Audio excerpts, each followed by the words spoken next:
प्यारे बच्चों, जैसा कि आप देख पा रहे हैं, आपके सामने श्रद्धा मनु और कामायनी लिखा हुआ है।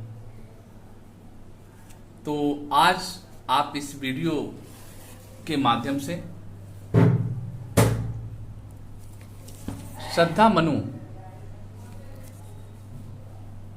शीर्षक के रचयिता, कामायनी महाकाव्य के रचयिता जयशंकर प्रसाद जी द्वारा रचित श्रद्धा मनु शीर्षक की कुछ पंक्तियों की व्याख्या आप देखेंगे।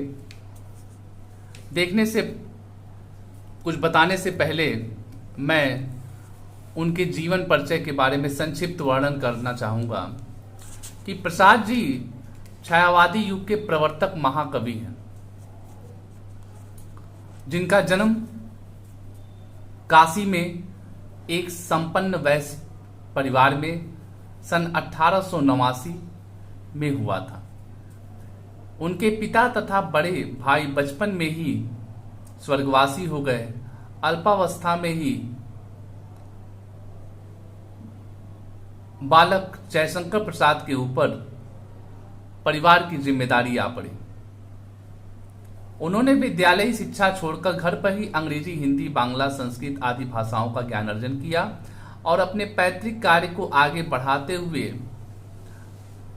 कार्य करते हुए अपनी काव्य प्रेरणा को जीवित रखा। जब भी समय मिलता उनका मन भाव जगत के पुष्प चुनता, जिन्हें वे दुकान की बही के पन्नों पर सजो दिया करते थे। इस महान आत्मा की जो मृत्यु हुई, मात्र 48 वर्ष की अवस्था में ये स्वर्गवासी हो गए। बाकी साहित्यिक कृतियों की अगर बात की जाए तो प्रसाद जी ने,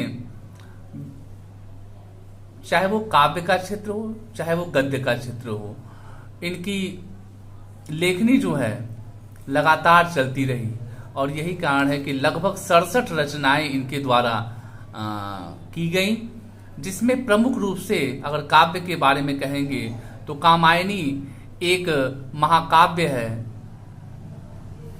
जिसमें इस महाकाव्य में जैसा आप पढ़ेंगे कि मनु और श्रद्धा के माध्यम से मानव को हृदय अर्थात श्रद्धा और बुद्धि के समन्वय का संदेश दिया गया है। आंसू है इनके द्वारा रचित काव्य। चित्राधार, लहर जो है प्रसाद जी की भावात्मक कविताओं का संग्रह है। झरना जो है यह भी काव्य है। नाटक के रूप में देखें तो ये नाटक शिरोमणि कहे भी जाते हैं। नाटककार के रूप में उन्होंने चंद्रगुप्त, स्कंदगुप्त, ध्रुवस्वामिनी, जन्मेजय का नागयज्ञ, एक घूंट, विशाख, राजश्री, कल्याणी, अजातशत्रु, प्रायश्चित नाटकों की रचना की। उपन्यास में इनकी 2 पूर्ण रचनाएं रहीं, कंकाल और तितली, तथा एक अपूर्ण रचना इरावती थी। तो इस तरह से इनके आपने कृतियों को देखा। संक्षेप रूप में कहा जा सकता है कि प्रसाद जी भाव और शिल्प दोनों दृष्टियों से हिंदी के युग प्रवर्तक कवि के रूप में हमारे सम्मुख आते हैं। प्रसाद जी ने द्विवेदी युगीन काव्य भावनाओं के विरुद्ध विद्रोह किया और एक नवीन काव्य धारा के रूप में छायावाद का सूत्रवाद किया। उन्होंने छायावाद को पुष्ट किया और स्वयं शीर्ष स्थान को प्राप्त किया। तो आप लोग इसको देखेंगे। अब जो आपके सामने लिखा गया है श्रद्धा मनु शीर्षक जो कामायनी महाकाव्य है, ये 15 सर्गों में विभक्त है। उन्हीं में से कुछ पंक्तियां जो है ली गई हैं। प्रसंग इसका देख लीजिए कि श्रद्धा और मनु का उद्भव कब होता है। लेखक के अनुसार जब देव संस्कृति, कवि के अनुसार जब देव संस्कृति का नाश हो गया, तो ऐसे समय में प्रलय के पश्चात जब सृष्टि को चलाने वालों की या सृष्टि की श्रृंखला बढ़ाने वालों की समस्या आई, तो ऐसे में श्रद्धा और मनु ने इस विकास की गति को आगे बढ़ाया। श्रद्धा और मनु के मिलन से ही सृष्टि का सृजन हुआ। तो आगे इसमें देखें, कौन तुम संस्कृति जल निधि तीर तरंगों से फेंकी मणि एक, कर रहे निर्जन का चुपचाप प्रभा की धारा से अभिषेक, मधुर विश्रांत और एकांत, जगत का सुलझा रहस्य, एक करुणामय सुंदर मौन और चंचल मन का आलस्य। यहाँ शब्दार्थ भी मैंने लिख दिया है। संस्कृति जलनिधि का मतलब भव सागर अर्थात संसार रूपी सागर। जलनिधि का तात्पर्य सागर से है और संस्कृति का मतलब संसार। निर्जन का तात्पर्य है शून्य और नीरव। प्रभा की धारा, प्रभा का तात्पर्य कांति से है, धारा का मतलब लहर या किरणें यहाँ पे हो जाएंगी। अभिषेक सुशोभित करना, स्नान करना। विश्रांत का तात्पर्य जो है थका हुआ। तो अब इसका सीधे आप व्याख्या देखें।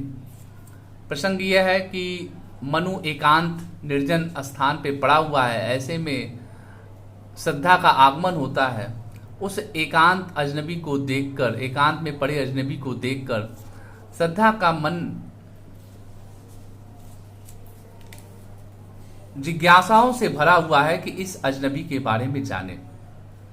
तो श्रद्धा मनु से क्या कहती, कौन तुम? श्रद्धा मनु से प्रश्न करती है, तुम कौन हो? संस्कृति जल निधि तीर तरंगों से फेंकी मणि एक, कहती है जिस प्रकार सागर की लहरें अपनी तरंगों से मणियों को अपने किनारे पर अर्थात तट पर फेंक देती है, उसी प्रकार संसार रूपी सागर की लहरों के द्वारा इस निर्जन स्थान में फेंके हुए तुम कौन हो? उस मणि के समान कौन हो? कर रहे निर्जन का चुपचाप प्रभा की धारा से अभिषेक।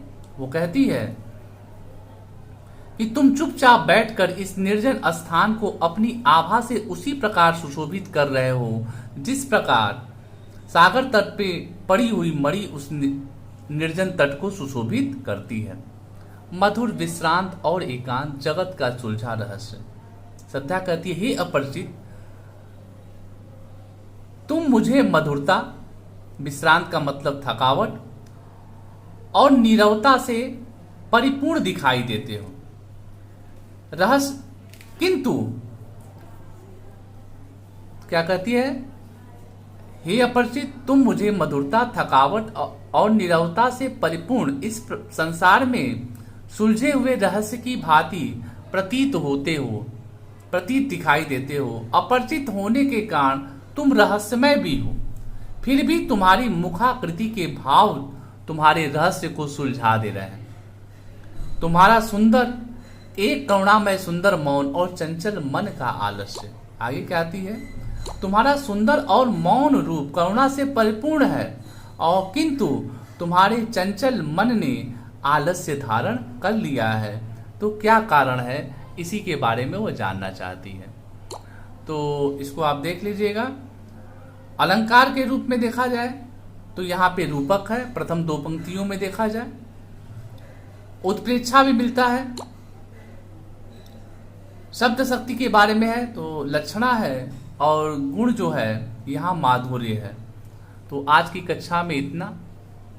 आप इसे पढ़ें, अवश्य रूप से पढ़ें, और क्योंकि बोर्ड की परीक्षाओं के दृष्टि से बहुत ही इम्पॉर्टेंट है। चाहे वो साहित्यिक वर्ग का छात्र हो, विज्ञान वर्ग का छात्र हो, या वाणिज्य वर्ग का, प्रत्येक के लिए यह चैप्टर इम्पॉर्टेंट है। धन्यवाद।